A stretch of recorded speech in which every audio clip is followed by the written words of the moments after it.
खासदार निवडून आलेला आहे ना, ऑफिसची चाबी लागेल आज तुम्ही आम्ही 5 मिनिट थांबतो. 5 मिनिटानंतर आमचं आंदोलन आहे. आम्ही सगळे काँग्रेसवाले इथे आहोत. आम्ही ते ऑफिस फोडणार आहे.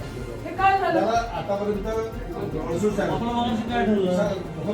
काय एवढी दादागिरी आम्ही नाही केली तुम्हा लोकांवर.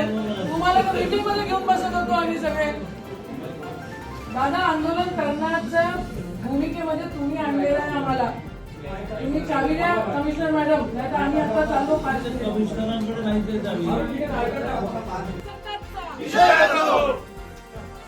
नहीं चलेगी, नहीं चलेगी, तानाशाही नहीं चलेगी, नहीं चलेगी, नहीं चलेगी, तानाशाही नहीं चलेगी, नहीं चलेगी, नहीं चलेगी, तानाशाही नहीं चलेगी, नहीं चलेगी, नहीं चलेगी, तानाशाही नहीं चलेगी, नहीं चलेगी, नहीं चलेगी, तानाशाही नहीं चलेगी, नहीं चलेगी, नहीं चलेगी, तानाशाही नहीं